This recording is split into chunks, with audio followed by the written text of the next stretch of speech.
So it is great pleasure I give you Jamie Sparks.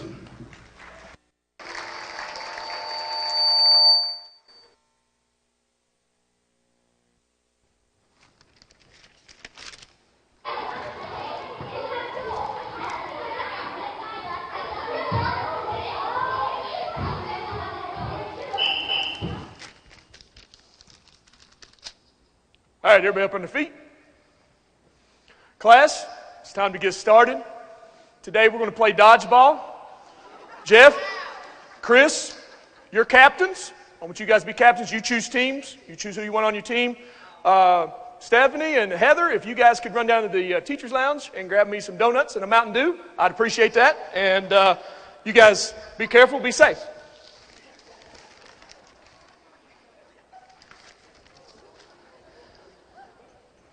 When talking about physical education, unfortunately, this is the conversation we have to start with. We got to get the elephant out of the room. And too many people so oftentimes have had that old school physical education experience. As Todd said, we get an opportunity to do legislative presentations sometimes. And oftentimes we have those legislators, those decision makers, those policy makers, whether in Frankfurt or at the school level, that's been their PE experience. It's been about the athlete. It's been about those that already know that they're fit and they're healthy, and it's really not about achieving what we need to do for our children. And so, unfortunately, that's where we have to start at, but at the same time, we also get an opportunity to talk about what quality physical education really is and what it should be. And so, getting by that elephant, what should schools be doing? What is the definition of quality physical education? Some people call it new PE. And it shouldn't be new PE, it should be what PE has always been about. And this concept is quickly emerging. National standards just recently changed to reflect this terminology, and that is of being physically literate. So if we talk about illiteracy, we know what that means in reading, but in Kentucky especially, we have an epidemic of physical illiteracy. And we see the effects of that daily. And in fact, we'll tell some stories to kind of paint that picture of what physical illiteracy is really doing and then how we're positioned to change that here in Kentucky. Physical literacy is just simply this. Kids, students gaining the knowledge, skills, and confidence they need to live a lifetime of physical activity. Positive experiences. That's what physical education and physical activity really have to be about, and that's the reason the curriculum is essential to creating physical literacy. But at the same time, we also have to maximize those opportunities in schools. And we'll show where your role comes into this and some of the things we have moving in Kentucky. So what is the issue for Kentucky? Because that's who we represent here with this Kentucky Coordinated School Health Summit. We got an opportunity to hear from some students earlier from Greenwood. But I want to tell the story through these three students. Ray, off to the left there, is kindergartner. He's in the class of 2026. Just started kindergarten this year. Here's what I know about Ray. He's not going to see a required PE class in the state of Kentucky until his freshman year of high school.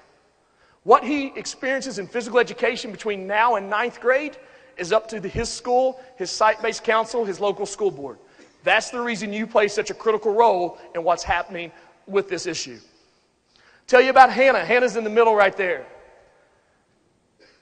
Hannah's in 2nd grade.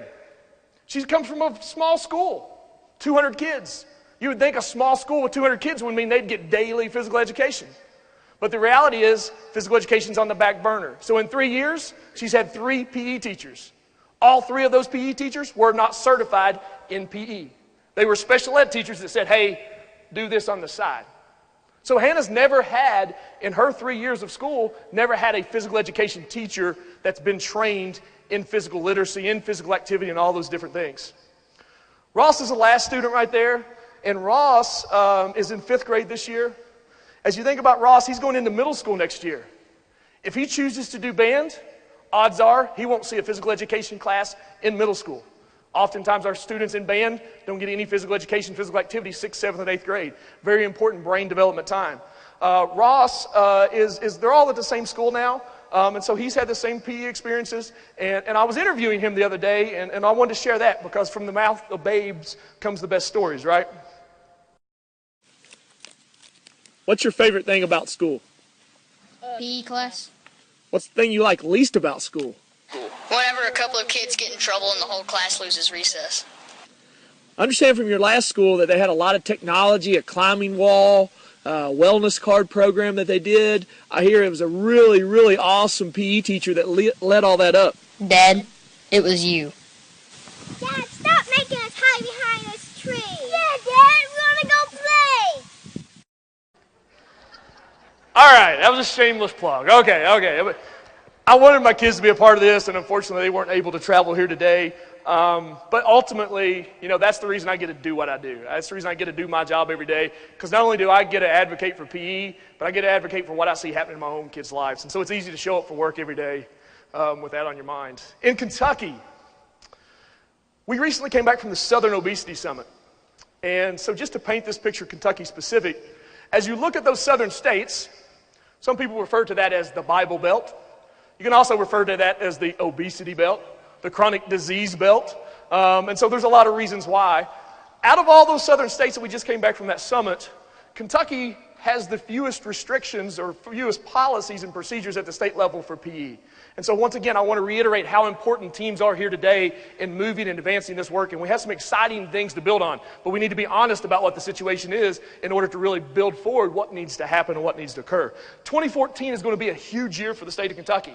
In February, we're hosting Southern District. That's a collection of 13 southern states that represents our National Association of Health and PE. Lexington's getting to host that in 2014. Some of the conversations we're going to finish this talk with will show you why we're excited to host both of these semi-national events.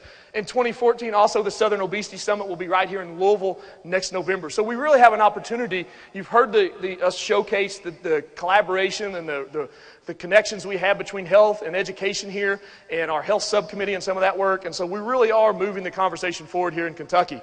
NASPE, our National Associations of Sport and PE, they monitor 7 critical policies around what helps enforce quality physical education. So as you see, we only have 2 things in the yes column: mandating high school PE, and we do have state standards for physical education. We do not have a requirement for elementary, for middle school. We also lack in professional development, as well as helping to see someone who has coordinated that in each position. In fact, I'll talk a little bit more about Jefferson County in just a few minutes. Jefferson County is the only district in the state that has a certified PE specialist at the district level. That's of 173 school districts, there's 1 PE specialist in the entire state. And so that's something that we need help in moving forward to really impact professional learning, professional development. So as we think about this, here's where the message really lies. And here's why it's critically important for you. Kentucky's getting a lot of props right now for Affordable Care Act. You heard that earlier. We're leading the nation in Affordable Care Act implementation. Dr. Floyd can also tell you, and Mary Ann Miller said up here, that we're also leading the nation in Common Core implementation. And so both of those things really have to do with the good of the citizens, the bigger picture, a global economy. And that's what the message around Kentucky Department of Education around unbridled learning is: college and career readiness. But at the same time, if we fail to address this with our students and their lifetime experiences, so we have to improve their experiences with elementary, with middle school, with high school, and get that continuum. So ultimately, when we talk college and career readiness, we have physical activity as a part of lifestyles, a part of our schools, a part of our communities, and connecting those dots. One thing I didn't tell you about the students I talked about a while ago with my own kids, I'm concerned about their future. This year alone, the state of Kentucky is expected to have $2.6 billion in obesity-related expenses. $2.6 billion in healthcare obesity-related expenses in the state of Kentucky. Let me ask you a simple question. Who pays for that? We all do. In 5 years, if what happens in the previous 5 years happens over the next 5 years, $6 billion. Now, most of you just went through open enrollment. Anybody like paying more for insurance this year? Guess what that's going to be in 5 years? That's the way insurance to healthcare. And so this is a crisis. And so when we talk about college career readiness, we cannot neglect this issue. So what's your role? What's your role in this? What's your role in the teams? If you're here as a personal, as an advocate, as a stakeholder, what's our role in this? Well, the cool thing is, Dr. Floyd mentioned we have program review. Even though we don't have state policy, we at least now have a document that now goes out to 1,200 plus schools across the state. And it asks them this question: you're using a coordinated school health committee to improve quality PE and physical activity opportunities through a comprehensive school physical activity program approach. It's what we call CSPAP. We can't rely on PE alone, but there's other opportunities within all school buildings, with all school environments, for schools to really champion this message. And I think that's the part we have to embrace, because we have to see schools as an agent of change. When we talk about healthcare crisis, we talk about Affordable Care Act, we talk about the future impact, schools have always been that agent of change. And so when it comes to physical activity, CSPAP gives us that framework for doing so. Vicky's already gave me the 2-minute sign, so I'm going to go quickly through this. I was wanting to do physical activity with you, but she's not going to let me, so blame it on her. Physical education is the cornerstone of CSPAP.